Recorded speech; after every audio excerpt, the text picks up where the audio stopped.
Dear student, welcome to my YouTube channel. Higher secondary চূড়ান্ত পৰীক্ষাত 6খন subject থাকে আৰু এই 6খন সাবজেক্টত সৰ্বমুঠ 600 মাৰ্কৰ পৰীক্ষা হয় কিন্তু এই 6খন সাবজেক্টৰ ভিতৰত এখন ফৰ্থ সাবজেক্ট থাকে তেতিয়া হলে এই 600ৰ পৰা 100 মাইনাস কৰিলে 500 হ'ব তোমালোকৰ যেটো হায়াৰ সেকেন্ডাৰী চূড়ান্ত পৰীক্ষাৰ মাৰ্কশিট থাকিব সেই মাৰ্কশিটত কেৱল মাত্ৰ 500 মাৰ্ক হে ক্যালকুলেট কৰা হ'ব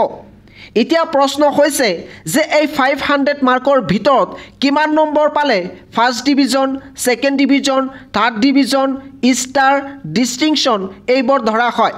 এই বিষয় বিতংকৈ আলোচনা কৰিব বিচাৰিছো লগতে আলোচনা কৰিম যে এই বছৰ হায়াৰ সেকেন্ডাৰী চূড়ান্ত পৰীক্ষাত উত্তীৰ্ণ হোৱা ছাত্ৰ ছাত্ৰীসকলক অসম চৰকাৰে কি পুৰস্কাৰ দিব ফাৰ্স্ট ডিভিজন পালে অসম চৰকাৰে কি দিব সেকেন্ড ডিভিজন পালে কি দিব পাৰে থাৰ্ড ডিভিজন পালে অসম চৰকাৰে কি এৱাৰ্ড দিব লগতে ষ্টাৰ ডিস্টিংশন পোৱা শিক্ষাৰ্থীসকলক অসম চৰকাৰে কি দিব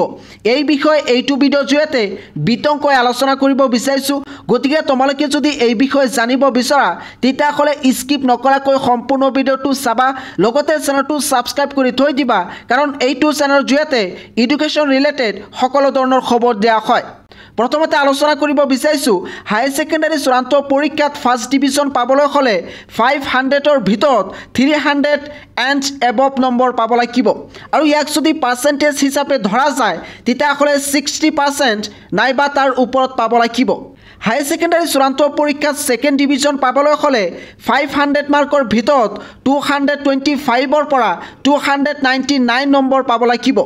আৰু ইয়াক যদি পাৰ্চেন্টেজ হিচাপে ধৰা যায় তেতিয়া হলে 45%ৰ পৰা আৰম্ভ কৰি 59.8% পাব লাগিব আৰু থাৰ্ড ডিভিজন পাবলৈ হলে মিনিমাম 150 নাইবা 153 নাইবা 156 নাইবা 159ৰ পৰা আৰম্ভ কৰি 224 মাৰ্কস পাব লাগিব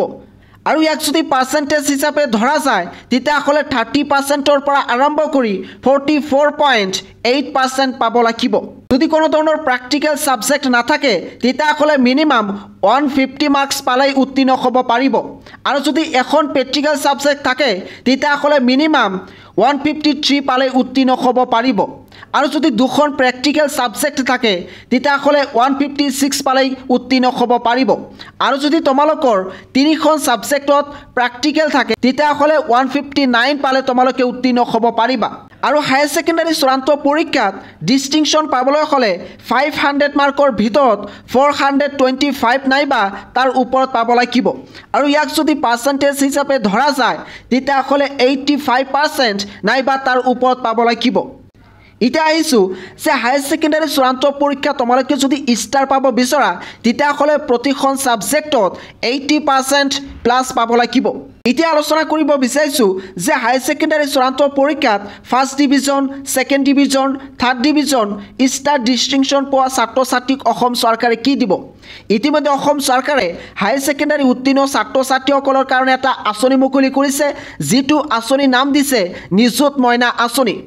যিসকল শিক্ষাৰ্থীয়ে হায়াৰ সেকেন্ডাৰী চূড়ান্ত পৰীক্ষাত ফাৰ্স্ট ডিভিজন সেকেন্ড ডিভিজন নাইবা থাৰ্ড ডিভিজনলৈ উত্তীৰ্ণ হ'ব পাৰিব তেওঁলোকক অসম চৰকাৰে নিযুত মইনা আঁচনি প্ৰদান কৰিব কিন্তু এই আঁচনি কেৱল মাত্ৰ ছোৱালীসকলক প্ৰদান কৰিব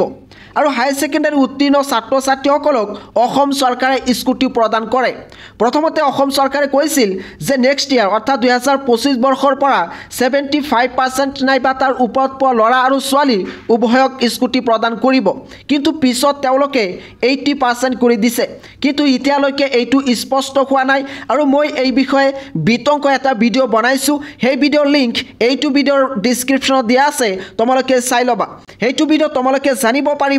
যে আসলতে 75% পালে স্কুটি দিব নে 80% পালে স্কুটি দিব ইয়াৰ উপৰিও হায়াৰ সেকেন্ডাৰী উত্তীৰ্ণ ছাত্ৰ ছাত্ৰীসকলৰ কাৰণে অসম চৰকাৰে নাইবা কেন্দ্ৰীয় চৰকাৰে বিভিন্ন ধৰণৰ স্কলাৰশ্বিপ মুকলি কৰে ইয়াৰ উপৰিও প্ৰাইভেট বিভিন্ন ধৰণৰ স্কলাৰশ্বিপ মুকলি হয় আৰু এই স্কলাৰশ্বিপৰ বিষয়ে মই প্ৰতি বছৰ নিউজ প্ৰভাইড কৰো এই বছৰ তোমালোকক যেতিয়া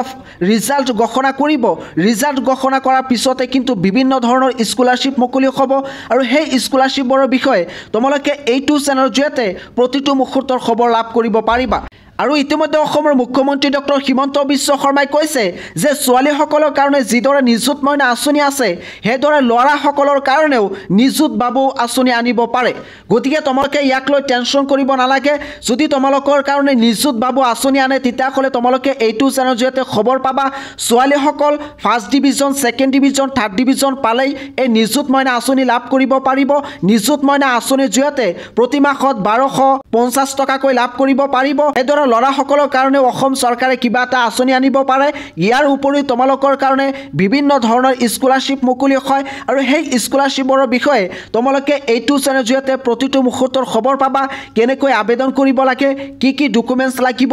অনলাইনত কেনেকৈ আবেদন কৰিব লাগিব নিজৰ মোবাইলৰ জৰিয়তে তোমালোকে আবেদন কৰিব পাৰিবা নে নাই সবিশেষ তোমালোকে এইটো চেনেলৰ জৰিয়তে জানিব পাৰিবা কাৰণ এইটো চেনেলে 2021 চনৰ পৰা এনেকুৱা ধৰণৰ নিউজ প্ৰভাইড কৰি আছে গতিকে পলম কিয় এতিয়াই তোমালোকে চেনেলটো সাবস্ক্ৰাইব কৰি থৈ দিয়া